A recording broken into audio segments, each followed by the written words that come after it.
Bismillahirrahmanirrahim. Assalamualaikum warahmatullahi wabarakatuh. Alhamdulillah nahmaduhu wa nasta'inuhu wa nastaghfiruhu wa natubu ilayhi wa na'udzu billahi min syururi anfusina wa min sayyiati a'malina. May yahdihillahu fala mudilla lahu wa may yudlil fala hadiya lahu. Wa asyhadu an la ilaha illallah wahdahu la syarika lah wa asyhadu anna Muhammadan 'abduhu wa rasuluhu la nabiyya ba'dahu. Ya ayyuhalladzina amanu taqullaha haqqa tuqatih wa la tamutunna illa wa antum muslimun. Fa inna asdaqal hadithi kitabullah wa khairal huda huda Muhammadin sallallahu alaihi wasallam wa syarrul umuri muhdatsatuha wa kullu muhdatsatin bid'ah wa kullu bid'atin dhalalah wa kullu dhalalatin finnar. Ikhwani fillah wa akhwati fiddin, azani Allah wa iyyakum. Alhamdulillah pada malam hari ini kita dipertemukan kembali oleh Allah Subhanahu wa taala dalam rangka mempelajari hadis-hadis Nabi sallallahu alaihi wasallam dari kitab Sahih Al-Bukhari.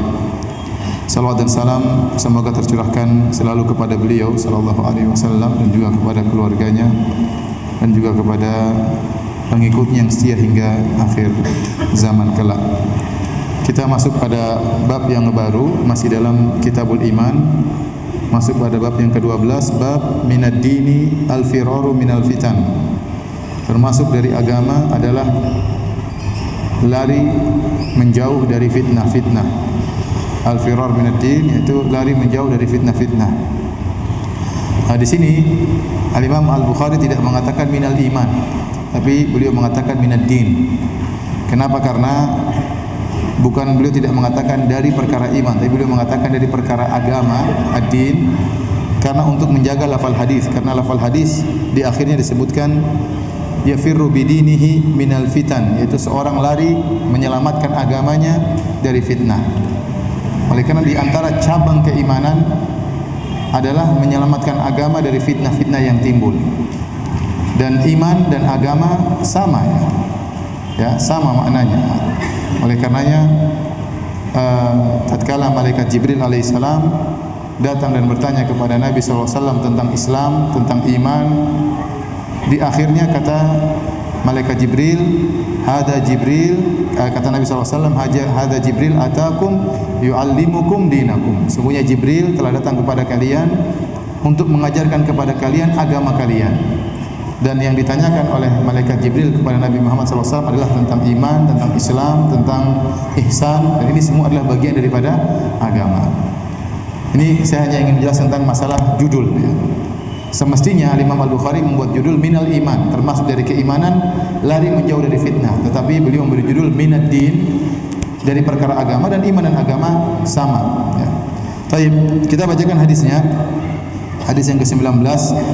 Al-Imam Al-Bukhari berkata, qala haddatsana Abdullah bin Maslamah an Malik an Abdurrahman bin Abdullah bin Abdurrahman bin Abi Sa'sa'ah an abihi an Abi Sa'id Al-Khudri radhiyallahu anhu, dari sahabat Abu Sa'id Al-Khudri radhiyallahu anhu, annahu qala, beliau berkata, qala Rasulullah sallallahu alaihi wasallam, Rasulullah sallallahu alaihi wasallam bersabda, yushiku an yakuna khairu malil muslim ghanamun yattabi'u biha sya'afal jibal wa mawaqi'al qatri yafirru bidinihi minal fitani.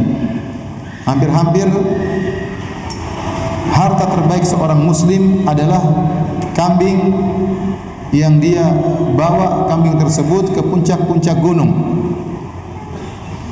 dan mawaqi'al qatar, yaitu tempat turunnya hujan, yaitu di lembah-lembah. Yafirru bidinihi minal fitan, dia membawa lari agamanya agar menjauh dari fitnah-fitnah. Saya ulangi, Rasulullah SAW bersabda, hampir-hampir harta terbaik seorang muslim adalah kambing yang dia bawa ke puncak-puncak gunung. Sya'af al-jibal artinya ru'usul jibal, puncak-puncak gunung. Atau dia bawa ke mawaqi al-qatar, artinya butunul audiyah, butunil audiyah, yaitu lembah-lembah. Buat apa dia bawa kambing ke puncak-puncak gunung dan ke bawah ke lembah-lembah? Yafirru bidinihi minal fitan, karena dia ingin menyelamatkan agamanya dari fitnah-fitnah. Taib hadirin dan hadirat yang dirahmati oleh Subhanahu wa taala, kenapa disebutkan khusus kambing? Kok tidak disebutkan dia bawa pergi onta, atau dia bawa pergi ayam, ya, atau dia bawa pergi hewan yang lainnya? Sebenarnya Allah mengatakan bahwasanya dikhususkan penyebutan kambing karena orang yang menggembala kambing biasanya tawadhu, jauh dari kesombongan. Ya, jauh dari kesombongan. Berbeda tatkala orang mungkin memelihara kuda atau onta, kadang-kadang ada kegagahan, merasa angkuh. Tapi kalau dia memelihara kambing, apa yang mau dia banggakan dengan kambing-kambingnya? Ya, melihara kambing. Ya, oleh karenanya para anbiya seluruhnya menggembala kambing. Kata Nabi, tidak ada seorang nabi pun kecuali menggembalakan kambing. Sampai Nabi SAW pun pernah menggembalakan kambing. Oleh karenanya dikhususkan penyebutan kambing karena orang yang menggembalakan kambing, dia pergi jauh meninggalkan fitnah dan dia merasakan tawadhu, sibuk mengurus kambing. Apalagi mengurus kambing itu perlu kesabaran, ya. Apalagi kambing sering berpecar-pecar. Kemudian kambing-kambing ada yang sakit, ada yang nakal, ada yang baik, macam-macam. Ya.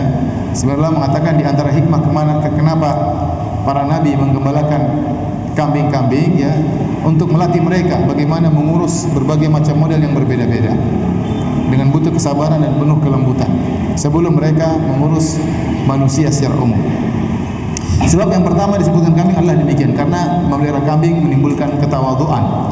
Sebab yang kedua, sebagian ulama mengatakan seperti Ibnu Rajab Al-Hambali, bahwasanya seorang yang menjauh dari manusia kemudian dia sibuk mengurus kambing-kambingnya, maka sudah cukup baginya. Makanya disebut oleh Nabi, yushiku an yakuna khairu malil muslim. Hampir-hampir harta terbaik seorang muslim, ghanamun yatba'uha biha syafa'al jibal. Kambing yang dia bawa ke atas puncak-puncak gunung. Kenapa? Karena dengan kambing sudah cukup bagi dia seluruhnya. Dengan kambing-kambing yang dia miliki cukup. Kalau dia ingin minum susu, ada susu kambing. Kalau dia ingin motong daging, ada daging apa? Kambing. Kalau dia ingin pakai baju, ada bulu kambing. Bisa dibikin apa? Baju. Ya, keperluan dia sehari-hari sudah terpenuhi dengan kambing. Berbeda dengan hewan-hewan yang lainnya. Ya, kalau onta, ya, susah dibawa ke gunung-gunung. Kemudian juga onta bisa minum mungkin di perah susunya, bisa disembelih tapi tidak bisa digunakan untuk jadikan pakaian. Berbeda dengan kambing. Jadi kalau seorang ingin menjauh dari manusia, ingin menyelamatkan agamanya, maka cukup dia melihara kambing-kambing, maka keperluannya sudah terpenuhi. Baik, hadirin dan hadirat yang dirahmati oleh Allah Subhanahu wa taala. Ini dalil disunahkan bagi seorang kalau timbul fitnah yang luar biasa di negerinya, maka dia hendaknya menjauh dari fitnah-fitnah tersebut. Bahkan sibuk ngurus kambing daripada sibuk ngurus fitnah. Ya, lebih baik dia mengurus kambing. Namun kata para ulama, ini berlaku kalau memang fitnah sudah benar-benar merajalela. Maka seorang pergi menjauh ke kampung-kampung, ya, menjauh dari kota, menjauh dari tempat-tempat fitnah. Tetapi kalau ternyata di kota tidak ada fitnah atau fitnah kecil dibandingkan dengan kebaikan yang banyak, maka seorang tidak boleh tabadi, yaitu tidak boleh menjadi badui. Ada larangan dari Nabi sallallahu alaihi wasallam. Ya, seorang tidak boleh menjauh dari kota kemudian pergi menyendiri dari manusia. Ini dilarang. Apalagi dalam rangka untuk beribadah menjauh dari manusia, maka ini dilarang. Kecuali kalau tempat tinggalnya penuh dengan fitnah, maka dia lebih mengutamakan menyelamatkan agamanya daripada dunianya. Tetapi kalau di kota tidak ada fitnah-fitnah, ya, artinya atau fitnah kecil dibandingkan dengan kebaikan-kebaikan yang banyak, maka hendaknya dia tetap di kota untuk mendapatkan banyak kebaikan. Baik. Kenapa dia lari menjauh dari manusia, dari masyarakat? Ibnu Rajab menjelaskan, ya, karena kalau sudah terjadi fitnah, saya bacakan perkataan beliau biar lebih pasti, ya. Beliau berkata, yahrubu khasyatan ala dinihi minal wuqu' fil fitan. Dia kabur dari kota menuju ke puncak-puncak gunung dan lembah-lembah karena takut, ya, jangan sampai agamanya terjerumus dalam fitnah. Fa inna man khalaqal fitan wa ahlal qital alal muluk alal malik lam yaslam dinuhu minal ithm.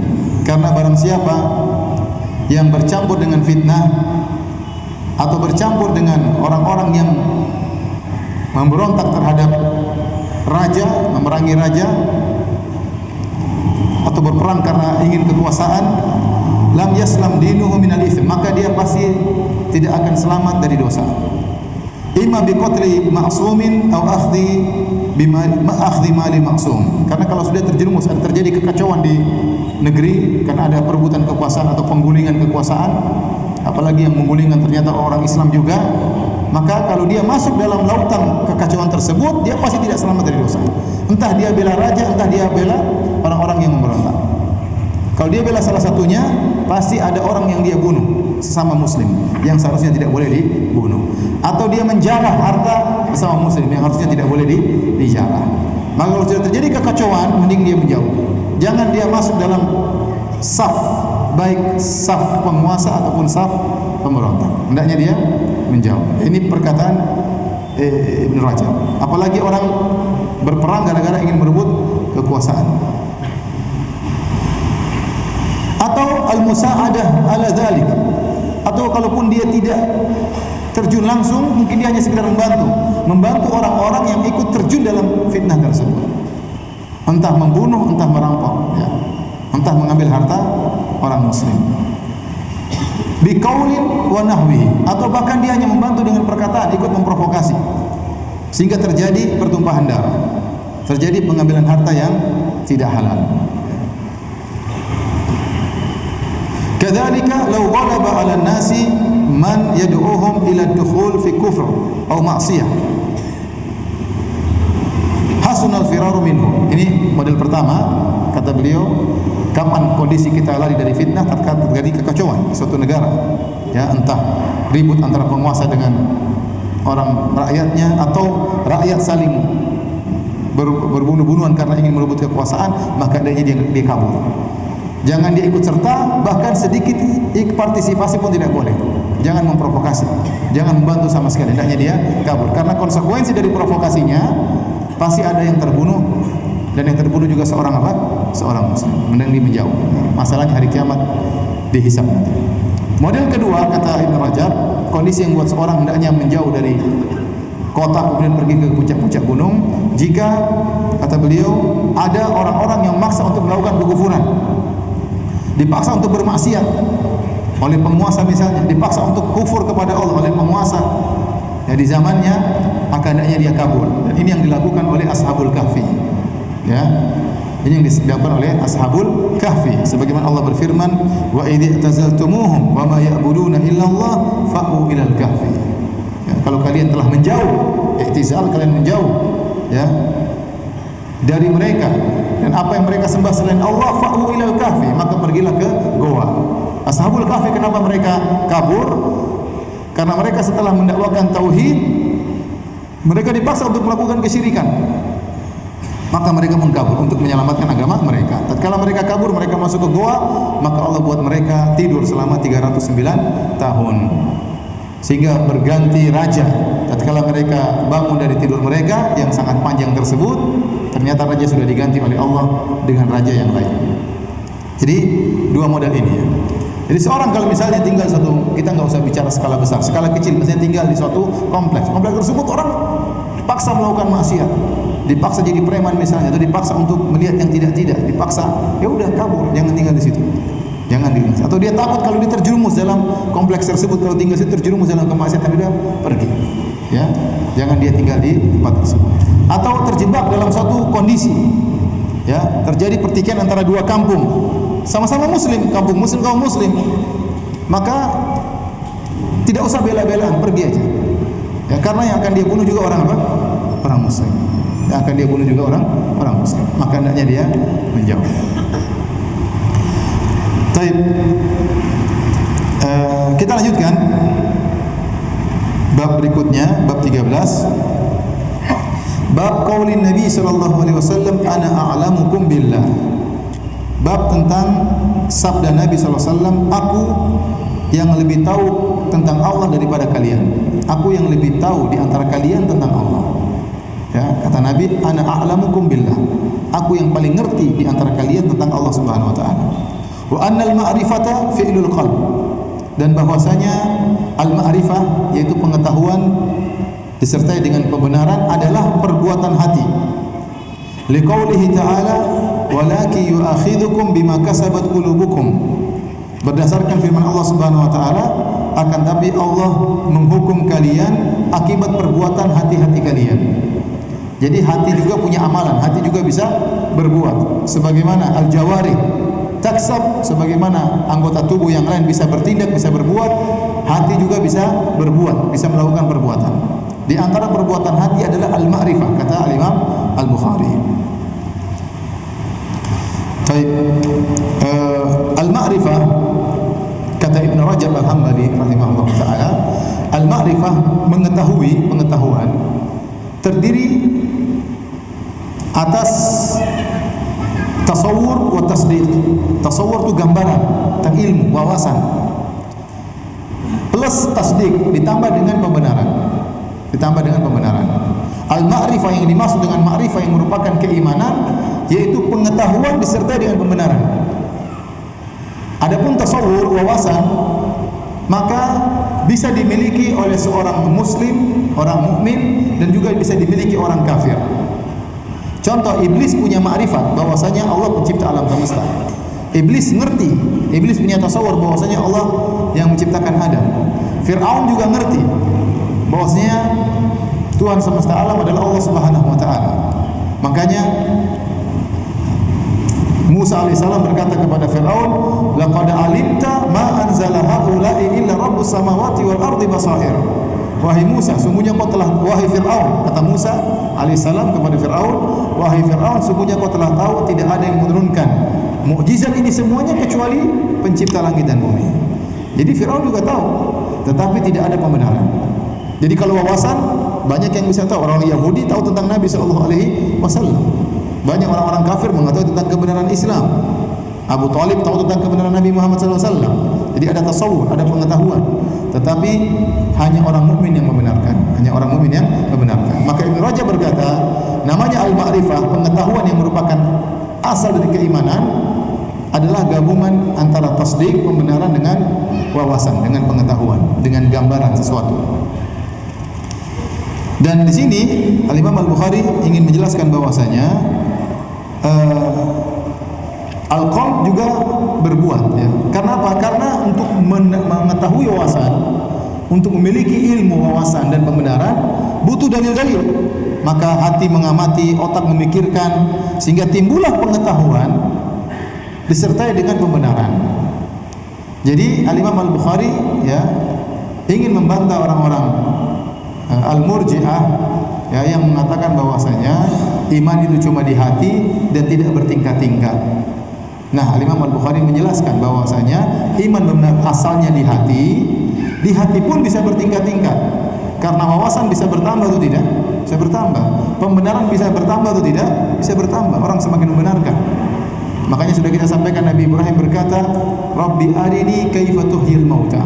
Ya Allah, tunjukkanlah kepadaku bagaimana Engkau menghidupkan yang mati. Nabi Ibrahim sudah yakin bahwasanya Allah bisa menghidupkan yang mati. Sudah membenarkan, tetapi ada pembenaran yang lebih tingkat tinggi lagi, yaitu kalau melihat langsung, ya. Qala awalam tu'min, kata Allah, apakah kau tidak beriman? Kata Nabi Ibrahim, qala bala, saya beriman ya Allah, walakin liyatma'inna qalbi, akan tapi supaya lebih mantap lagi hatiku. Maka Allah tunjukkan bagaimana Allah menghidupkan yang mati. Maka semakin lagi pembenarannya siapa? Nabi Ibrahim. Jadi iman dalam hati bertingkat-tingkat, ya. Semuanya bertingkat-tingkat. Masalah pembenaran bertingkat-tingkat, masalah khasyah, takut kepada Allah bertingkat-tingkat, masalah berharap kepada Allah juga bertingkat-tingkat, tawakal kepada Allah juga bertingkat-tingkat, ikhlasnya seorang juga bertingkat-tingkat. Berbeda, tidak sama.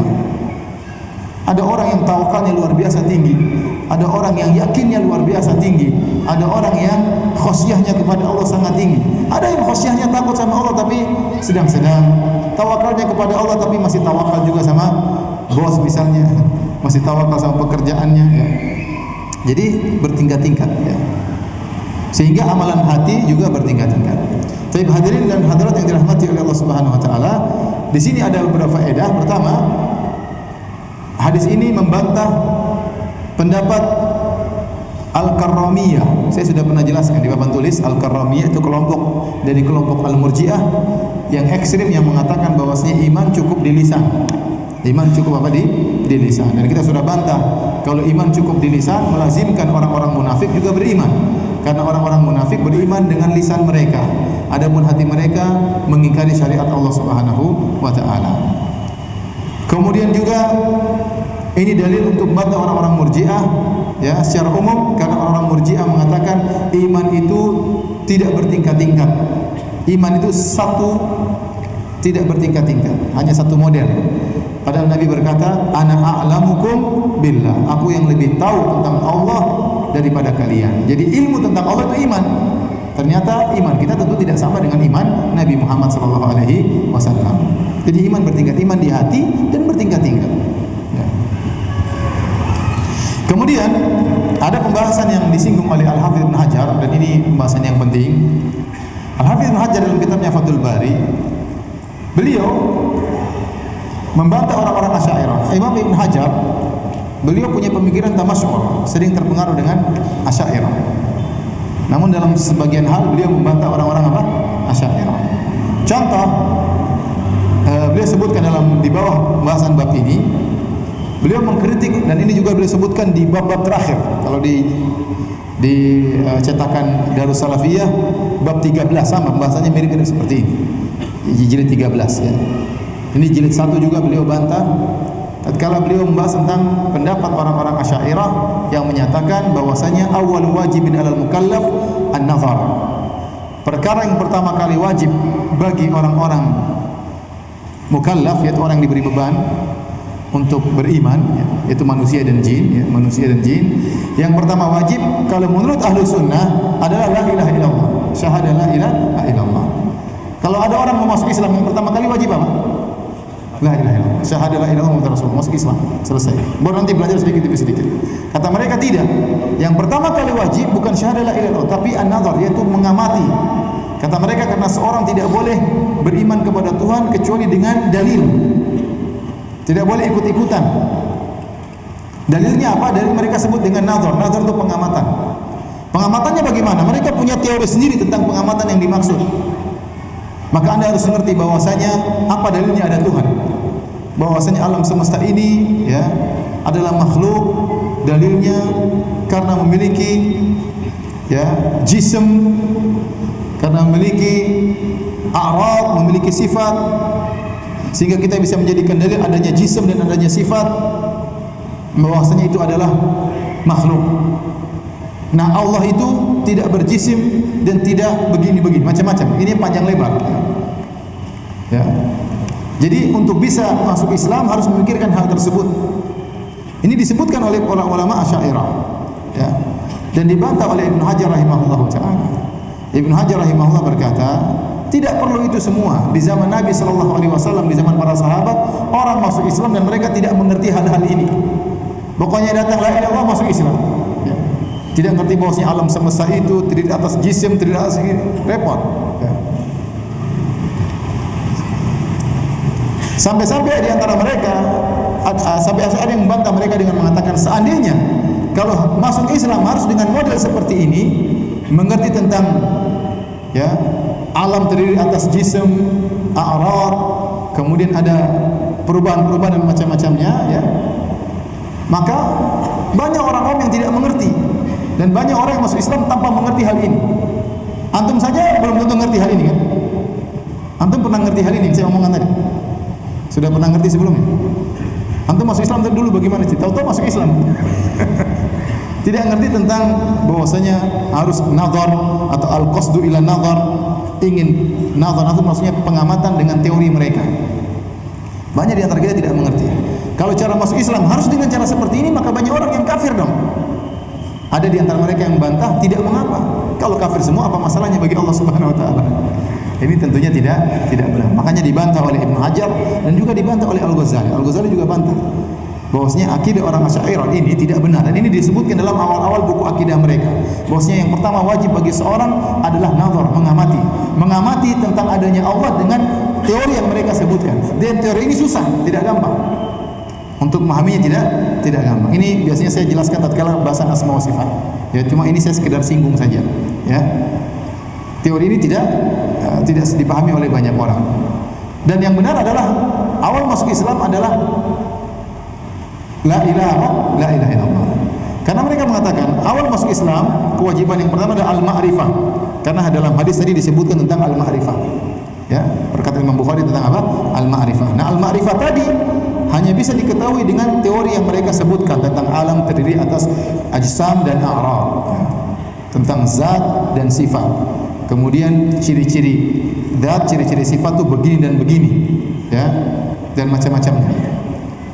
Ya, ini menurut mereka kewajiban pertama untuk masuk Islam, dan dibantah oleh Ibnu Hajar rahimahullahu taala. Ini tidak benar karena di zaman sahabat banyak orang masuk Islam tidak tahu masalah-masalah ini. Tahu-tahu la ilaha illallah masuk apa? Masuk Islam. Ya, tahu-tahu masuk Islam. Apalagi Ibnu Hajar menyebutkan dalil Rasulullah SAW bersabda, "Kullu mauludin yuladu 'alal fitrah." Setiap orang yang dilahirkan dalam kondisi apa? Fitrah. Fitrah maksudnya apa? Tahu bahwasanya ada Tuhan. Setiap manusia yang lahir itu sudah ada fitrah bahwasanya Tuhan itu ada. Allah di atas tauhid, mentauhidkan Allah. Kemudian kata Nabi SAW, fa abawahu yuwahidanihi, maka kedua orang tuanya yang menjadikan dia Yahudi, au yunassiranihi, atau menjadikan anaknya tadi kedua orang tuanya menjadikan anaknya Nasrani, au yumajjisanihi, atau menjadikan anaknya menjadi Majusi.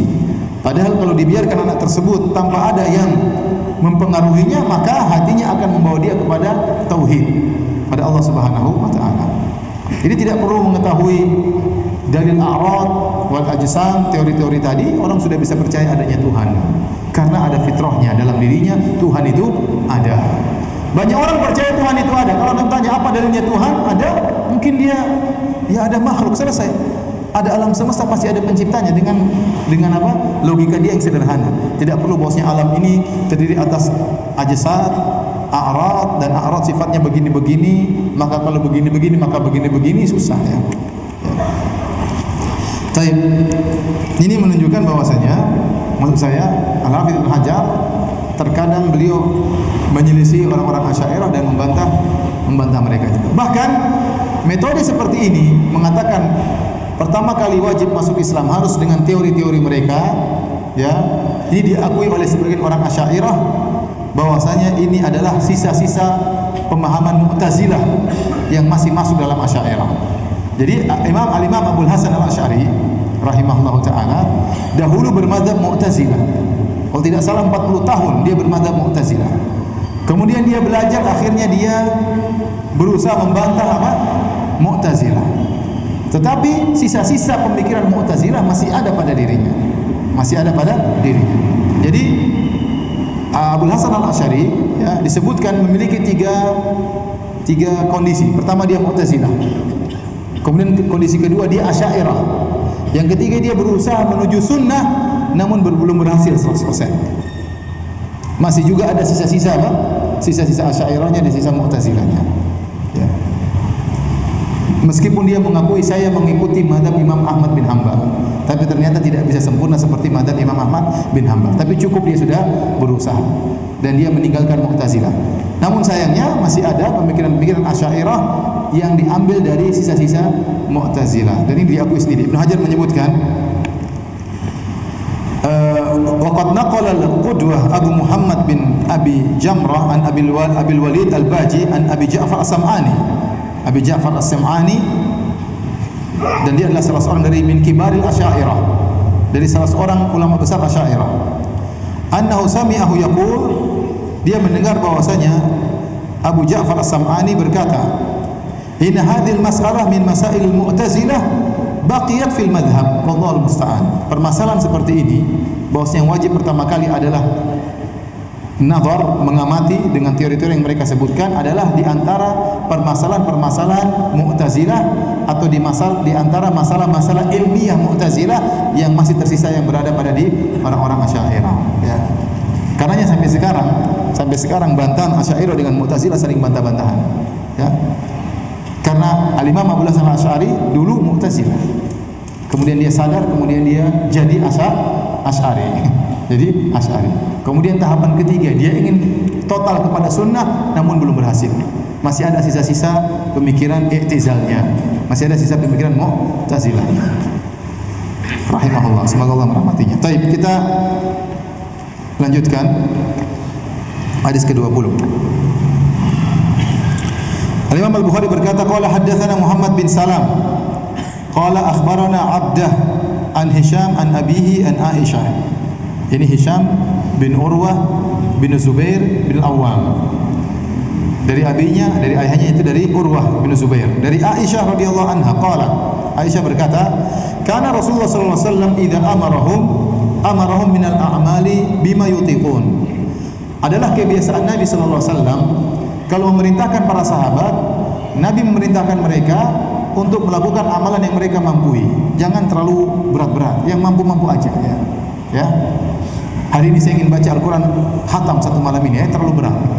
Sudah satu juz saja, yang penting terus-terusan ya. Jadi Nabi menyuruh mereka untuk melakukan amalan yang kira-kira mereka mampu. Ya. Jangan terlalu berlebih-lebihan. Qalu, maka para sahabat komentar waktu itu. Para sahabat saking semangatnya ingin beramal lebih dari apa yang mereka mampu. Kata para sahabat, "Inna lasna ka hayatika ya Rasulullah." Kami ini tidak seperti engkau ya Rasulullah.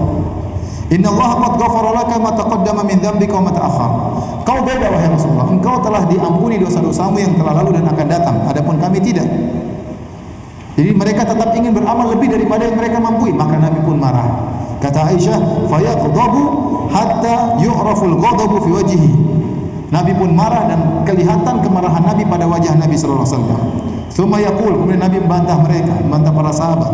Nabi berkata, "Inna atqakum wa a'lamakum billahi ana." Sungguhnya yang paling bertakwa kepada Allah, yang paling mengerti tentang Allah adalah aku. Tetapi ibadah saya begini. Jadi Rasulullah SAW menyuruh para sahabat untuk beramal yang mereka mampu. Kenapa tujuannya? Agar mereka bisa continue. Dan dalam hadis ya Rasulullah SAW bersabda, "Ahabul amali ila Allah adwamuhu." Amalan yang paling dicintai Allah adalah yang paling continue.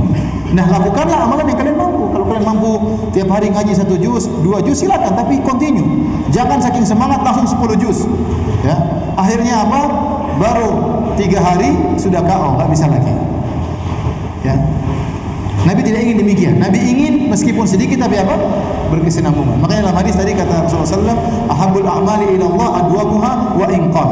Amalan yang paling dicintai oleh Allah adalah yang berkesinambungan terus meskipun sedikit tapi berkesinambungan. Allah lebih senang. Berarti Anda continue mengingat Allah daripada Anda ingat Allah banyak-banyak atau berhenti. Allah lebih suka Anda mengingat Allah meskipun sedikit tapi apa? Tapi continue. Tapi continue. Ya. Kalau tidak mampu salat malam tiap malam 12 rakaat atau 3 rakaat tapi continue. Ustaz saya belum mampu 11 rakaat tiap malam. Ya sudah, 5 rakaat enggak apa.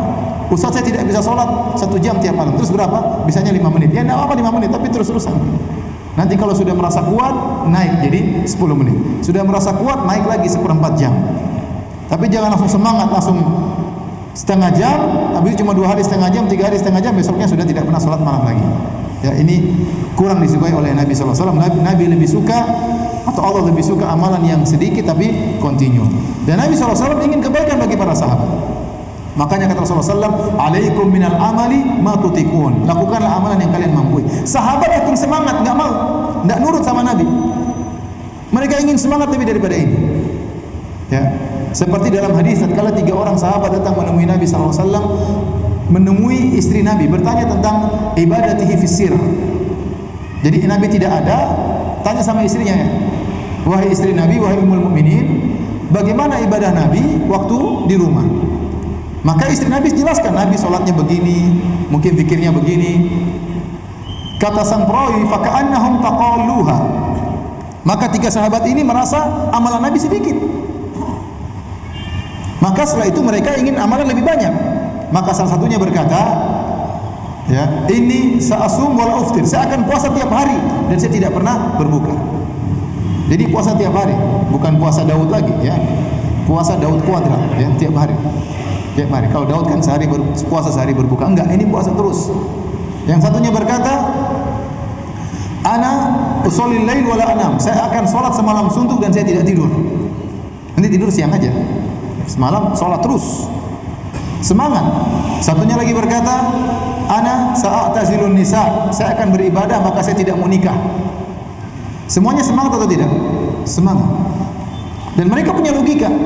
Kata mereka, Nabi SAW qad ghufira lahu ma taqaddama min dzambi wa ma ta'akhkhar. Nabi sudah diampuni dosa-dosanya yang telah lalu dan akan datang. Nah, kita tidak tahu kita seperti apa. Maka kalau Nabi ibadahnya misalnya sekian, kita harus lebih banyak.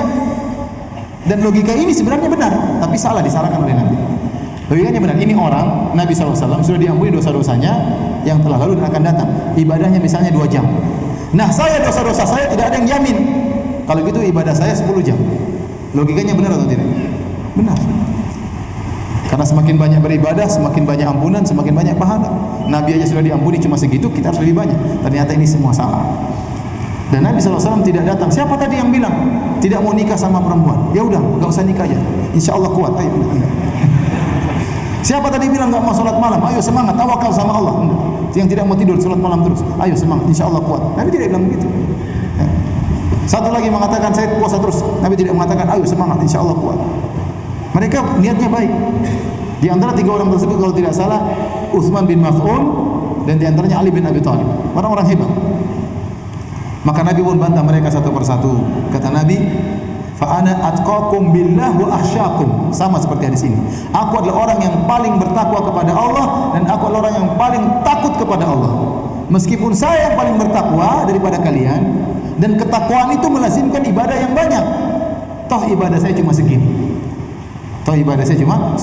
Ana usolli wa anam. Saya sholat malam dan saya tidur. Wa asum wa uftir. Saya berpuasa dan saya berbuka. Wa atazawwajun nisa, dan saya menikahi para wanita. Kemudian Nabi tutup bantahannya dengan berkata, "Faman raghiba an sunnati falaysa minni." Barang siapa yang benci dengan sunnahku, maka bukan dari golonganku. Makanya waktu para sahabat mengatakan, kata Nabi, "Lakukanlah amalan yang kalian mampu." Kata para sahabat, "Ya Rasulullah, kita tidak sama dengan engkau. Kalau Anda diampuni dosa-dosanya yang telah lalu dan akan datang, kita belum tentu. Makanya ibadah kita banyak." Rasulullah marah. Kenapa Rasulullah SAW marah? Dijelaskan oleh para ulama, karena ini melazimkan engkau ingin nambah-nambah ibadah, berarti ibadah saya belum sempurna kalau begitu. Seakan-akan ada petunjuk yang lebih hebat dari petunjuk Nabi SAW. Padahal Rasulullah SAW dalam hadisnya, dalam khutbahnya berkata, wa khairul huda huda Muhammadin. Sebaik-baik petunjuk adalah petunjuk siapa? Muhammad SAW. Jadi jangan Anda menyangka ada syariat yang lebih hebat daripada yang dikerjakan oleh Rasulullah SAW. Rasulullah SAW yang beliau kerjakan, cara sholat malam beliau, cara puasa beliau itu yang terbaik. Tidak boleh lebih daripada itu. Makanya Rasulullah SAW tegur mereka, lakukan. Karena kenapa Rasulullah SAW marah? Karena pernyataan mereka, kami ingin ibadah lebih daripada Anda, mengesankan bahwasanya ibadah Nabi kurang. Ibadah Nabi apa? Kurang. Kemudian mengesankan bahwasanya ittiba kepada Nabi itu juga kurang. Padahal Allah mengatakan, ya, fattabi'uni. Ya, kata Allah Subhanahu wa taala, "Qul in kuntum tuhibbunallah," katakanlah wahai Muhammad, kalau kalian cinta kepada Allah, ikuti aku. Jadi ittiba yang paling sempurna adalah mengikuti Nabi sallallahu alaihi wasallam dengan cara model ibadah Nabi sallallahu alaihi wasallam. Jadi kita akan sebutkan beberapa faedah yang disebutkan oleh Al-Hafidz Ibnu Hajar. Di antaranya, ya, al-wukuf inda ma hadda syari'u min azimatin wa rukhsah. Hendaknya seorang berhenti dengan apa yang telah diberi batasan oleh syariat, baik perkara ibadah yang azimah atau rukhsah, keringanan yang diberikan oleh syariat. Wa i'tiqadu anna al-akhdha bil arfaq al-muwafiq lisyar'i aula min al-asyaqqil mukhalif lahu. Dan hendaknya seorang yakin bahwasanya mengambil syariat yang lebih ringan, yang sesuai dengan syariat itu lebih baik daripada yang semangat kenceng tapi tidak sesuai dengan apa? Syariat. Jadi tidak semua yang semangat lebih banyak itu lebih baik, belum tentu. Contoh sederhana, salat orang yang musafir, mana yang lebih afdal? 2 rakaat atau 4 rakaat? 2 rakaat. Kalau ada orang musafir, dia salat 2 rakaat saja, tanpa qabliyah, tanpa ba'diyah, mana yang lebih afdal? Dia atau seorang yang musafir salat 4 rakaat dengan qabliyah dan ba'diyah? Mana lebih afdal? Yang 2 rakaat tanpa ba'diyah dan tanpa qabliyah. Karena itu yang dikerjakan oleh Nabi SAW. Dan itu yang lebih baik. Tidak ada yang berani mengatakan, oh saya lebih baik karena saya 8 rakaat, 2, 4, 2. Ente capek tapi masih lebih baik yang mana? Yang tidak mesti yang banyak itu lebih baik. Contoh lagi haji, ada haji yang lebih ringan, haji 3 model, namanya haji qiran, haji ifrad, haji tamattu dan haji qiran. Haji ifrad susah. Kalau Anda sampai di Mekah, Anda tidak boleh ganti, nggak boleh ganti ihram sampai tanggal 10 Dzulhijjah. Kalau Anda tiba di Mekah misalnya bulan Syawal, maka bisa lama, bisa sebulan lebih, ya. Syawal kemudian Dzulqa'dah, kemudian Dzulhijjah, ya, bisa 1 bulan lebih Anda tidak boleh ganti baju ihram. Dan ini berat. Berarti larangan ihram berjalan terus. Makanya haji ifrad jarang yang suka melakukannya, kecuali penduduk kota Mekah, ya. Tapi kalau dari luar jarang yang ifrad. Ada sebagian dari ribuan orang Indonesia paling 1-2 orang yang haji ifrad. Ya, jarang. Haji tamattu lebih mudah. Haji qiran pelaksananya juga persis seperti haji ifrad. Haji qiran pelaksananya persis seperti haji ifrad, hanya saja harus potong kambing atau potong unta. Yang paling mudah haji tamattu. Haji tamattu datang umrah dulu, ganti baju. Boleh berhubungan dengan istri, boleh pakai minyak wangi. Nanti tanggal 8 Dzulhijjah baru pakai ihram lagi. Lebih enak yang mana? Haji tamattu. Tapi itu haji yang terbaik. Itu haji yang terbaik. Maksud saya, tidak mesti sesuatu yang lebih susah itu lebih banyak apa? Pahalanya. Lebih baik yang ringan, kata Ibnu Hajar yang bilang, al-akhdha bil arfaq, mengambil yang paling ringan yang sesuai dengan syariat itu lebih baik daripada yang susah tapi tidak sesuai dengan apa? Syariat. Ya. Saya kadang ada orang berzikir sampai 7.000 kali. La ilaha illallah. Mana ada contoh dari Nabi atau tidak? Tidak. Belum tentu lebih baik. Meskipun 7.000 kali, belum tentu lebih baik. Ya. Bahkan Nabi mencontohkan demikian. Jawabannya tidak. Ya. Oleh karena yang dicontohkan oleh Nabi adalah yang lebih terbaik. Wa khairul huda huda Muhammad. Sebaik-baik petunjuk adalah petunjuk Muhammad sallallahu alaihi wasallam. Azan kan? Ya. Baik, habis azan kita lanjutkan.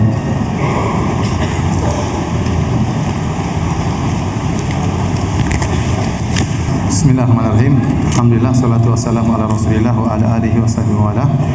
Ikhwan dan akhwat yang dirahmati oleh Subhanahu wa taala, kita lanjutkan pengajian kita tentang masih hadis di mana Nabi sallallahu alaihi wasallam marah kepada para sahabat yang ingin beramal lebih daripada Nabi sallallahu alaihi wasallam. Karena Nabi menyuruh mereka untuk melakukan amal yang mereka mampu, namun mereka ingin lebih daripada itu. Di antara faedah yang disebutkan oleh Hafidz Ibnu Hajar dari hadis ini, yaitu kata beliau, annal aula fil ibadah al-qasdu wal mulazamah. Yang paling utama dalam beribadah adalah yang pertengahan namun continue. Jangan berlebih-lebihan, yang pertengahan tapi continue.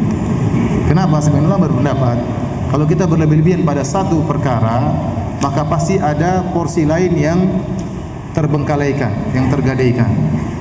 Dan Islam itu ada porsi-porsinya. Contoh, kalau seorang sholat malam terus tidak tidur, besok dia nggak bisa bekerja. Padahal dia harus ngurus anak apa? Istrinya, ya, harus ngurus anak istrinya, ya. Oleh karenanya jangan kita berlebihan pada satu porsi sehingga yang lain akhirnya terbengkalai. Islam adalah agama yang sempurna, memperhatikan dari segala sisi. Dari segala sisi diperhatikan ada porsinya. Makanya kata Ibnu Hajar, yang paling utama dalam ibadah adalah yang sedang tetapi berkontinu. Lal mubalaghah al mufdiyah ila tark, bukan berlebih-lebihan yang akhirnya ujung-ujungnya berhenti, putus. Kama jaa fil hadits al akhar, sebagaimana dalam hadis yang lain kata Ibnu Hajar, al mumbattu la ardan qata'a wa la dhahran abqa. Dalam hadis Rasulullah SAW mengatakan seorang ini yang semangat mengencangkan ontanya, jadi dia dalam pasukan, dalam kelompok orang yang bersafar, ada satu yang dia semangati ontanya sampai jalan terus. Ontanya dipaksa sampai akhirnya di ujung ontanya berhenti, capek. Sudah capek, nggak bisa jalan, ontanya sakit, akhirnya teman-teman yang lain melampaui dia. Kata Nabi SAW, la ardhan qata'a, dia tidak sampai pada tujuannya, wala dhahran abqa, dan dia juga tidak membiarkan ontanya ditinggal aja, nggak usah dibawa sehingga ngambil manfaat. Coba ontanya tidak usah dia bawa, taruh aja di rumahnya, mungkin bisa bermanfaat untuk keluarganya atau yang lainnya. Ini dia bawa, tapi cara bawanya dengan tergesa-gesa, dengan maksa, akhirnya ontanya putus di tengah jalan. Ini kata Nabi SAW. Nabi SAW mengibaratkan seperti ini. Maka seorang, ya, jangan genjot kemudian langsung tahu-tahu apa bensinnya habis. Jangan. Jadi seorang pelan-pelan aja. Yang penting continue lebih baik. Continue lebih baik. Jangan terpedaya dengan orang yang semangat luar biasa. Ya mudah-mudahan dia semangat terus, tapi ya kita berusaha sesuai yang dengan kita mampu. Seorang baca sejarah tentang salaf. Para salaf dahulu baca Quran 3 hari khatam, 3 hari khatam. Mereka tidak tiba-tiba demikian, ya ikhwan. Mereka dengan tahapan-tahapan. Antum langsung tiba-tiba pengen loncat tahapan level 7. Level setengah aja belum selesai, langsung level berapa? Level 7. Ya enggak bisa. Antum harus dengan level perlahan. Kalau kuat lagi naik lagi, ya. Ada orang baca Abu Bakar menghibahkan menginfakkan seluruh hartanya, kemudian dia semangat, sudah semua harta saya sumbangkan, semuanya 100%. Besok istrinya minta makan, aduh, kenapa menyesal, kenapa kemarin saya sumbangkan seluruh harta. Istrinya minta ini, ibunya sakit ya, dia nggak mampu ya. Jangan seorang melihat para salaf ibadahnya luar biasa, sudah level 100, dia baru level 1 belum lulus, sudah langsung loncat level 100. Makanya seorang ya berusaha semampu yang dia mampu, ya beramal sesuai dengan yang dia mampu, dan sedikit tapi tentunya lebih disukai oleh Allah Subhanahu wa taala. Kemudian kata Hafiz Ibnu Hajar ya, at-tanbih ala shiddati raghbati sahabah fil ibadah wa talabihim az-ziyadah min al-khair. Ini menjelaskan tentang semangatnya para sahabat dalam beribadah. Tapi disalahkan oleh Nabi sallallahu alaihi wasallam.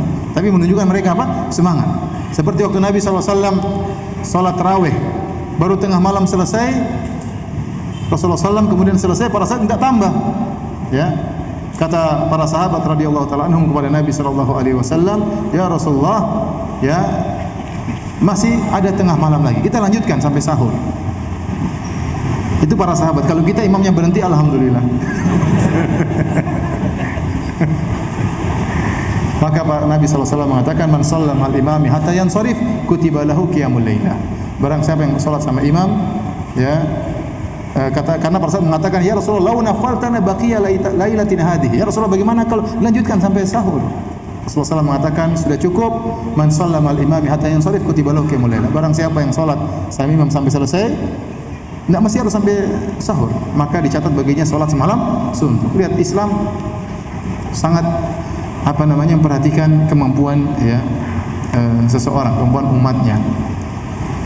Meskipun sahabat semangat, tapi tidak disetujui oleh Nabi sallallahu alaihi wasallam. Kemudian yang selanjutnya, masyru'iyatul ghadab inda mukhalafatil amri syar'i. Disyariatkannya marah tatkala ada penyelisihan syariat, syariatkannya marah. Wal inkar 'alal hadzik al mutaahhil li fahmil ma'na idza qassara fil fahm. Demikian juga marah kepada orang yang cerdas yang kita tahu harusnya dia paham. Ini siapa namanya? Ibnu Hajar ingin memuji sahabat. Sahabat kenapa dimarahi oleh Nabi? Bukan karena sebenarnya mereka paham, ya. Harusnya mereka paham, tapi mereka kurang paham, mereka salah paham karena kurang perhatian, akhirnya dimarah oleh Nabi sallallahu alaihi wasallam. Sebagai tahridan lahu ala tayaqquz, agar segera sadar bahwasanya mereka salah. Jadi boleh marah sesuai dengan aturan marah kalau ada penyimpangan. Saya ingatkan, kalau kita pun marah harus dengan syar'i. Saya ingatkan, kalau marah pun harus dengan apa? Syariat. Ya, jangan kita marah berlebihan. Contoh, ada orang mencuri barang kita marah, boleh atau tidak? Boleh. Tapi jangan kita bunuh orang tersebut. Itu namanya marah berlebihan. Akhirnya marah kita pun tidak syar'i. Orang mencuri paling banter tangannya dipotong. Terus kita tangkap, kita tonjok sampai mati, ya ini kita salah namanya. Sama, ada orang istrinya dicerai gara-gara apa? Dia bangunkan istrinya salat subuh. Istrinya bilang, nanti mas. Terus dia pergi salat subuh, balik istrinya masih belum bangun. Nanti mas, nanti kamu saya cerai. Dia marah, benar atau tidak? Berhak marah. Istrinya menunda salat subuh, tapi jangan diceraikan. Itu namanya marah berlebih-lebihan. Maka marah itu boleh, tapi juga ada batasan syariatnya. Kemudian yang berikutnya, jawazu tahaddutsil mar'i bima fihi min fadlin bihasabil hajah lidzalik indal amni minal mubahat wa ta'azum. Boleh seorang menyebutkan kelebihannya kalau memang perlu. Kalau memang perlu. Nabi memuji dirinya, dia mengatakan, inni atqakum lillah wa akhsyakum a'lamukum billah. Aku adalah orang yang paling bertakwa di antara kalian. Aku adalah orang yang paling takut kepada Allah, dan aku adalah orang yang paling berilmu tentang Allah daripada kalian. Dan benar, Nabi lebih berilmu tentang Allah daripada kita semua. Kenapa? Nabi SAW ya lebih paham tentang sifat-sifat Allah, lebih paham tentang makna-makna Allah, ya lebih paham tentang keagungan Allah. Nabi SAW juga, kata sebagian ulama, melihat Allah dengan hatinya, dengan dadanya. Ra'ahu bi fuadihi, kata Ibnu Abbas radhiyallahu ta'ala anhu. Rasulullah pernah melihat Allah dengan hatinya, ya. Dan Rasulullah SAW pernah berdialog langsung dengan Allah tatkala Isra Mi'raj. Bayangkan, naik langsung ketemu di tempat yang paling tinggi. Maka Nabi lebih tahu tentang Allah. Tetapi ibadah saya begini, kata Nabi SAW. Jangan berlebihan seperti kalian. Ibadah saya segini. Saya yang paling alim, tapi ibadah saya segini, ya. Jadi Nabi memuji dirinya atau menyebutkan kelebihannya karena ada keperluan untuk membantah mereka. Ya, seakan-akan mereka kalau beribadah lebih baik daripada Nabi. Nabi bilang, salah, saya yang lebih bertakwa. Seharusnya orang bertakwa ibadahnya paling top, Nah, topnya saya seperti ini. Kalian tidak bisa lebih top dari saya. Kalau lebih berarti salah. Berlebihan berarti apa? Salah. Jadi tujuan Nabi muji dirinya dalam rangka untuk apa? Ada keperluan. Tidak boleh seorang muji dirinya tanpa ada keperluan. Ya. Tidak boleh seorang tahu-tahu cerita, oh saya hebat. Yang bilang jadi menghebat-hebatkan dirinya sendiri. Saya masya Allah, masya Allah dirinya sendiri. Ada orang seperti itu. Saya masya Allah, saya begini. Buat apa ya? Ya, buat apa? Cerita-cerita kelebihan dia, cerita-cerita karamat dia, buat apa? Nanti maunya apa cerita seperti itu? Kecuali kalau ada hajat, ada keperluan. Kalau enggak, buat apa ente cerita-cerita? Saya pernah begini, doa saya pasti dikabulkan. Saya ngapain ya? Ya, membuat orang akhirnya mengagungkan Anda, berlebihan kepada Anda. Apa maksud Anda seperti itu? Tidak perlu. Ya, hati ini sangat lemah, pintu riya terbuka sangat lebar. Ya, pintu pengkultusan juga sangat besar. Ya. Oleh karena boleh seorang menyebutkan kelebihan dirinya tatkala ada keperluan. Kalau ada keperluan. Baik. Kita lanjutkan hadis berikutnya, 2 hadis lagi, insyaallah masih sabar atau tidak? Ikhwan saya, masya Allah antum, ya, bukan masya Allah saya, masya Allah antum ya. Sabar, ini belajar nggak gampang. Belajar Sahih Bukhari itu tidak gampang. Ya. Mikir serius ya, melawan ngantuk, melawan lapar ya. Kali itu saya juga ya. Tapi antum bersabar, ya. Antum bersabar. Dan untuk ilmu seperti itu. Ya. Kita pengen khatam ya harus banyak yang kita ambil hadisnya. Kalau ini jilid 1 dari sudah berapa bulan nggak habis-habis ya. Masih seberapa? Masih sedikit ini. Jadi gimana lagi? Tapi antum sabar, enggak tahu. Bab man kariha an ya'uda fil kufri kama yakra an yulqa fin nar minal iman.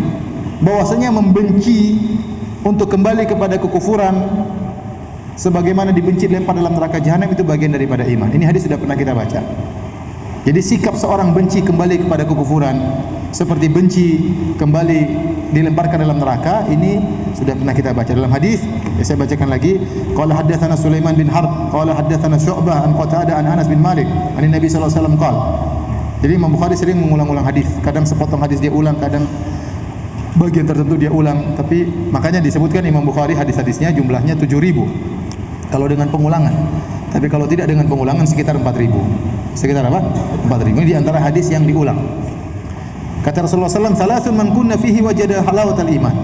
3 perkara barang siapa yang ada dalam dirinya 3 perkara ini dia akan mendapatkan manisnya iman. Man kana Allah wa rasuluhu ahabba ilaihi mimma siwahuma. Orang yang Allah dan Rasul lebih dia cintai daripada selain keduanya. Faman ahabbal abdan la yuhibbuhu illa lillah.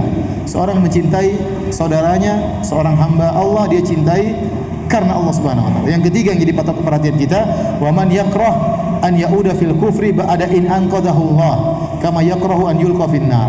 Seorang yang benci untuk kembali kepada kekufuran setelah Allah selamatkan dia dari kekufuran sebagaimana dia benci untuk dilemparkan dalam neraka jahanam. Paham lafalnya, saya ulangi. Di antara keimanan adalah perasaan dalam diri kita benci untuk kembali kepada kekufuran setelah Allah menyelamatkan dia dari kekufuran sebagaimana kita benci kalau dilemparkan dalam neraka jahanam. Antum bisa enggak mengamalkan ini? Antum pernah kufur enggak? Ada yang pernah? Antum pernah kafir? Atau sejak lahir sudah Islam? Hah? Kebanyakan antum lahir sudah apa? Islam. Nah, bagaimana antum mengamalkan hadis ini? Benci untuk kembali ke kekufuran setelah Allah selamatkan dia daripada kekufuran sebagaimana benci lempar dengan neraka jahanam. Kalau ada orang mu'allaf masuk Islam, ya dia bisa amalkan hadis ini. Karena dia dulu pernah kafir dan dia benci kembali lagi kepada kekafiran sebagaimana dia benci lempar dalam neraka jahanam. Nah, antum pernah kafir atau belum? Apa sejak lahir sudah Islam? Antum sejak lahir sudah apa? Islam. Nah, bagaimana mengamalkan hadis ini? Kata Al-Hafidz Ibnu Rajab Al-Hambali, benci untuk kembali kepada kekufuran tidak mesti pernah kufur. Saya ulangi. Benci untuk kembali ke kekufuran tidak mesti harus pernah apa? Kufur. Antum lahir sejak Islam itu sudah diselamatkan dari kekufuran oleh Allah Subhanahu wa taala. Paham? Antum lahir sudah Islam itu berarti Allah sudah selamatkan antum sejak kecil dari apa? Kekafiran.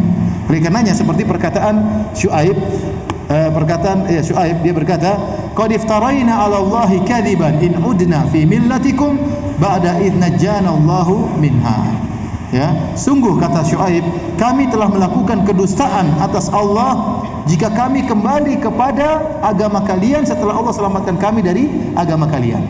Nabi Syuaib berkata kepada kaumnya kafir. Kalau kami kembali kepada agama kalian, ya kata Syuaib, berarti kami telah melakukan kedustaan terhadap Allah. Padahal Allah telah menyelamatkan kami dari agama kalian. Apakah Nabi Syuaib pernah kafir? Jawabannya tidak pernah. Tapi Nabi Syuaib mengatakan Allah pernah menyelamatkan aku dari agama kalian. Artinya sejak awal dia tidak pernah kafir, dan dia tidak kafir itu berarti sudah selamat dari apa? Kekafiran. Paham maksud saya? Ini butuh mikir loh. Butuh mikir, apalagi saya ngomongnya cepat ya. Jadi maksud saya, benci untuk kembali kepada kekufuran tidak mesti seorang harus pernah kafir terlebih dahulu. Contohnya Allah mengatakan, Allahu waliyul ladzina amanu yukhrijuhum minadh-dhulumati ilan nur. Allah adalah penolong orang-orang yang beriman, mengeluarkan orang beriman dari kegelapan menuju jalan terang benderang. Tidak semua banyak sahabat yang dahulunya kafir. Dalam kegelapan dikeluarkan oleh Allah menuju jalan terang benderang. Namun banyak tabi'in yang langsung Islam, tidak pernah dalam kegelapan. Tetapi lahirnya mereka langsung dalam kondisi Islam, itu berarti sudah selamat dari apa? Kegelapan. Paham? Jadi hadis ini pun bisa Anda amalkan meskipun Anda tidak pernah apa? Kufur, tidak pernah kafir, tapi Anda benci dengan kekafiran, Anda benci dengan kesyirikan. Karena Allah telah selamatkan saya sejak lahir. Saya tidak pernah musyrik dan saya benci kepada kesyirikan. Itu iman. Bukan malah iman kekufuran, bukan malah senang dengan kesyirikan, bukan malah bikin acara kesyirikan, bukan malah menyokong acara apa? Kesyirikan. Mana benci kepada kesyirikan? Mana benci kepada kekafiran? Malah menyokong apa? Kekafiran. Tidak boleh. Ya. Seperti misalnya ada acara penyembelihan kepala kerbau diletakkan di pantai selatan. Tidak boleh kita ikut serta. Kita senang rame-rame sana, rame-rame orang, banyak wisata yang lihat, orang-orang turis yang lihat orang Indonesia bahlul-bahlul seperti ini. Tidak boleh, kita harusnya benci, bukan malah kita ikut serta dalam apa? Acara kesyirikan tersebut. Kita benci kepada kesyirikan sebagaimana benci kalau dilemparkan dalam neraka jahanam. Tapi hadis yang terakhir pada malam hari ini, bab ke-15, bab tafadhuli ahli iman fil a'mal. Bab tentang bertingkat-tingkatnya orang yang beriman dalam amalan. Hadis nomor 22, qala haddatsana Ismail, qala haddatsani Malik, an Amr bin Yahya al-Mazini, an abihi an Abi Sa'id al-Khudri radhiyallahu anhu. Dari sahabat Abi Sa'id al-Khudri radhiyallahu anhu, an Nabi sallallahu alaihi wasallam, dari Nabi sallallahu alaihi wasallam beliau bersabda, yadkhulu ahlul jannatil jannah. Penduduk surga masuk surga. Wa ahlun narin nara. Penghuni neraka masuk neraka. Tsumma yaqulullahu ta'ala, kemudian Allah berkata, akhriju man kana fi qalbihi mithqalu habatin min khardalin min iman. Kata Allah, keluarkanlah dari neraka jahanam orang yang dalam hatinya ada keimanan meskipun sebesar biji sawi, iman sedikit. Fayukhrajuna minha, maka ada orang-orang yang dikeluarkan dari neraka jahanam. Tadi masuk neraka, tapi dia masih punya iman. Setelah disiksa, Allah kasih syafaat, suruh keluarkan. Qad iswaddu, wajah mereka sudah hitam, badan mereka sudah mengarang. Fayulqauna fi nahri al-hayat. Dalam riwayat al-haya, maka mereka pun dilemparkan dalam suatu sungai namanya sungai kehidupan, atau disebut dengan sungai air hujan. Al-haya tanpa ada hamzah, tanpa ada ta, al-haya itu artinya al-matar dalam bahasa Arab. Jadi ada dalam riwayat al-haya, ada al-haya, ada al-hayat. Ya. Namun dirojikan al-hayat atau al-haya karena al-haya artinya malu. Jadi mereka pun dimasukkan dalam sungai kehidupan atau sungai hujan. Fayambutuna kama tambutul hibbatu fi janibis sayl. Maka tadinya mereka sudah mengarang, sudah hancur, lalu mereka tumbuh kembali seperti benih yang tumbuh di pinggiran sungai atau aliran air. Alam tara annaha takhruju safra multawiyatan? Tidakkah kau lihat bahwasanya benih kemudian tumbuh menguning dan melingkar-lingkar, ya, akhirnya kemudian mengeras seperti itu. Jadi pertama tumbuh apa? Menguning, kemudian apa? Melingkar-lingkar seperti benih yang apa? Yang tumbuh. Ya. Ini hadis, ya. Ada beberapa faedah yang bisa kita ambil dari hadis ini. Yang pertama, ini dalil bahwasanya orang yang ahli tauhid bisa jadi masuk neraka. Iya atau tidak? Jadi yang punya iman ini ahli tauhid atau bukan? Ahli tauhid. Kalau dia musyrik dia enggak mungkin keluar.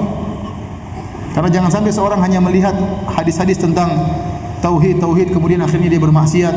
Dia menyangka yang penting saya bertauhid, saya akan masuk surga. Iya, kau pasti masuk surga, tapi bisa jadi mampir dulu di neraka. Bisa jadi mampir dulu di neraka, ya. Karena seperti ada cerita seorang ustadz, dia dulu mengajar anak-anak kecil tentang tauhid, ya. Sampai besar, anak itu tetap saja tidak berbuat bid'ah dan tidak berbuat syirik, tapi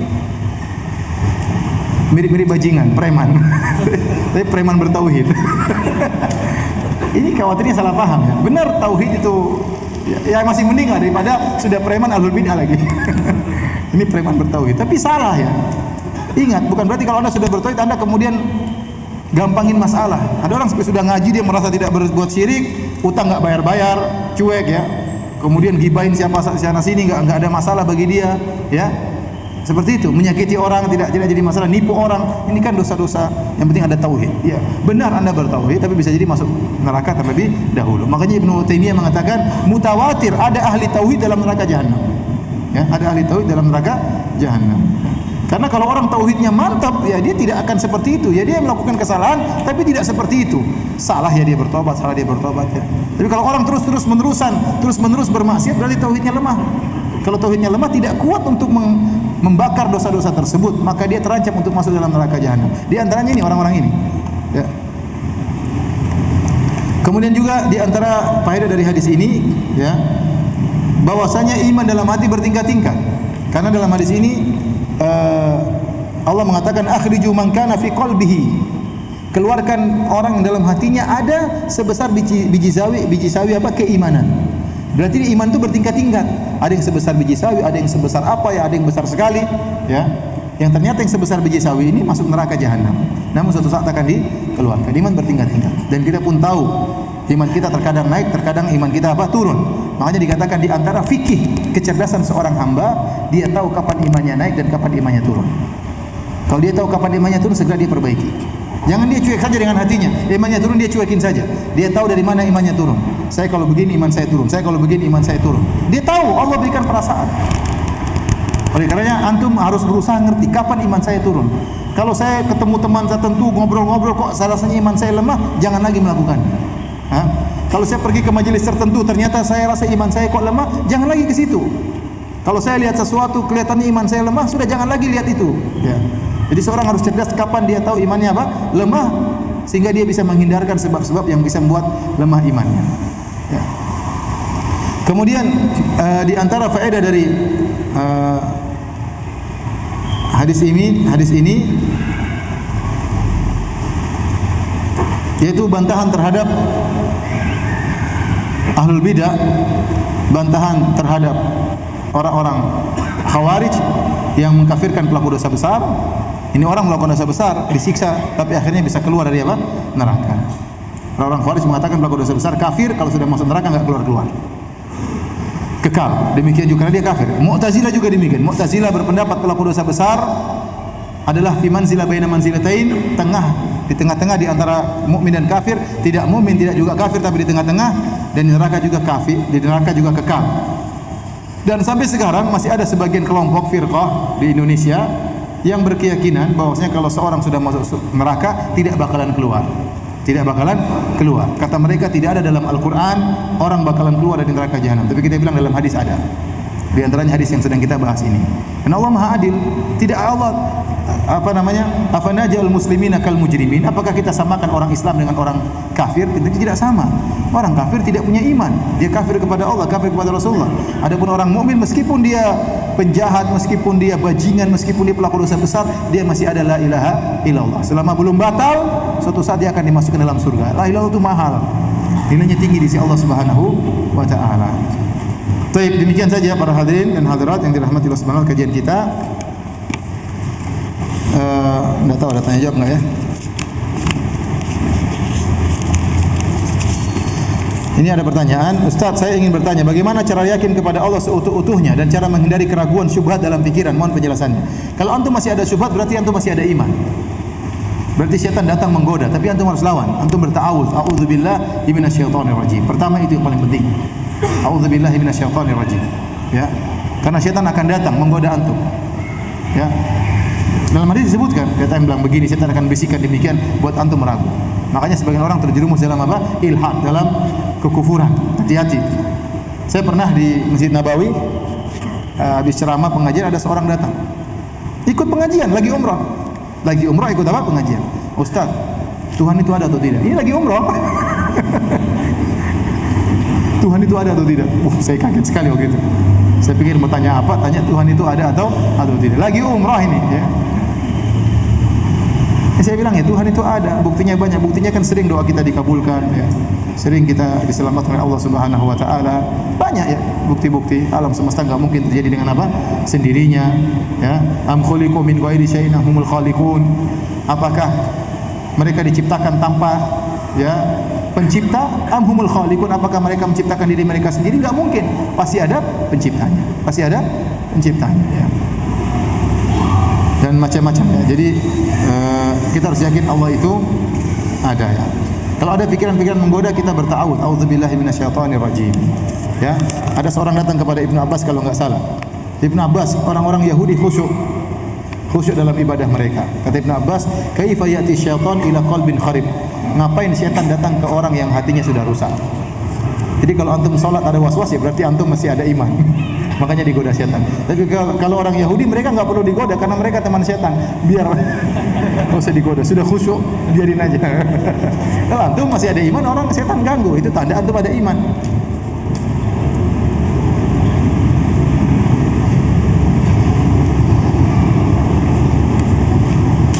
Setelah kajian, apakah boleh diberitahu hadis berapa yang akan dikaji pertemuan selanjutnya agar kami dapat baca lebih dahulu dan mengulang-ulang dengan harapan ilmu yang diserap lebih efektif. Kira-kira aja, saya kira-kira berapa hadis ya? Saya nggak bisa pastikan ya. Kira-kira 3 hadis, 4 hadis ya. Kalau antum ingin belajar, baca 4 hadis sebelum datang ke sini. Baca terjemah Fathul Bari, baca 4 hadis sehingga waktu antum ikuti bisa langsung tahu di mana tepat untuk kasih komentar ya. Ya, tahu di mana pembahasannya. Bagus kalau begitu. Kira-kira 3 atau 4 hadis.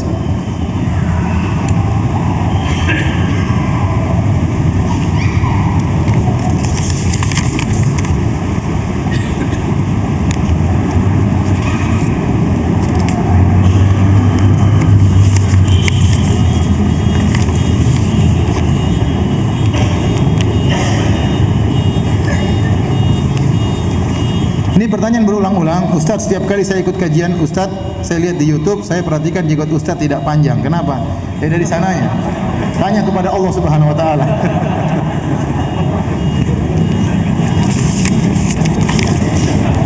Dan saya terima apa yang Allah takdirkan kepada saya. Ini sudah ditakdirkan atau tidak? Sudah ditakdirkan. Ada hikmahnya, ya. Teman-teman yang jenggotnya panjang kalau keluar negeri diperiksanya habis-habisan. Kemarin ada salah seorang ustaz cerita sama saya, ketemu di Mekah. Ustaz, saya masuk di satu negara kafir, saya diperiksa, dituduh saya bawa senjata. Kemudian suruh berdiri, saya tahu dia ngerjain saya. Terus dilihat, apa itu di depan ini? Senjata. Padahal buat ikat apa? Ini loh yang dua ikat karet celana. Itu kenapa muncul itu senjata katanya? Subhanallah. Saya tahu saya dikerjain dari iman lagi katanya. Kenapa jenggotnya apa? Jenggotnya panjang. Saya bilang kasih tahu sama orang itu, ini senjata bisa bolak-balik, bisa mundur ke belakang. Jadi kalau saya alhamdulillah masuk beberapa negara kafir aman-aman aja ya. Karena penampilan oke. Yang jenggot lebih oke tentunya. Nama sudah tidak Islami, Firanda ya. Ini sudah jenggot, namanya Abdullah, namanya Zainal, wah repot. Jadi ada hikmahnya semuanya, alhamdulillah ya.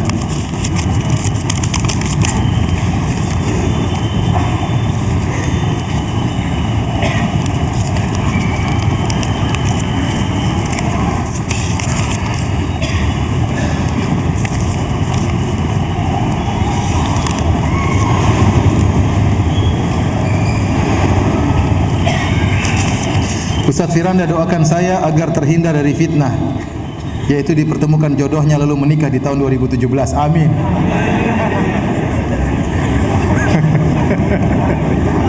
Harus 2017 kan? 2018 kenapa? Kelamaan ya. Dia nggak sebut namanya di sini.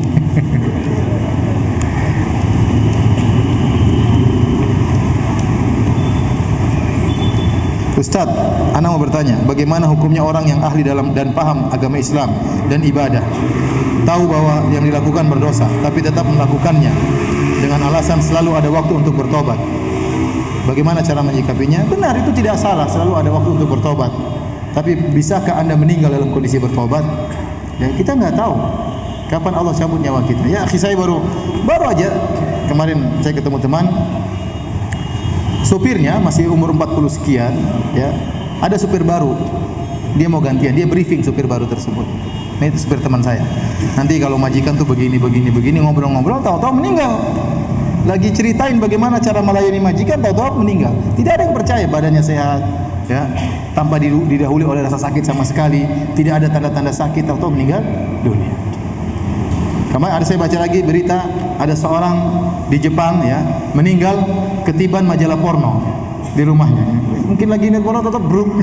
Allah takdirkan rak pornonya jatuh menimpa dia. Ini meninggal sangat menyedihkan. Kita tidak tahu kapan kita meninggal dunia, iman.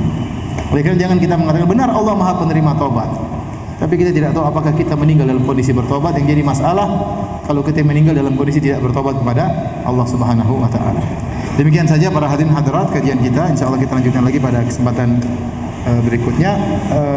Minggu depan libur, ya, karena saya ada safar ke Jember, ya, ke STDI, ada acara di sana. Nanti kita kasih pengumuman lagi insyaallah. Subhanakallah bihamdik asyhadu an la ilaha illa anta astaghfiruka wa atubu ilaik. Assalamualaikum warahmatullahi wabarakatuh.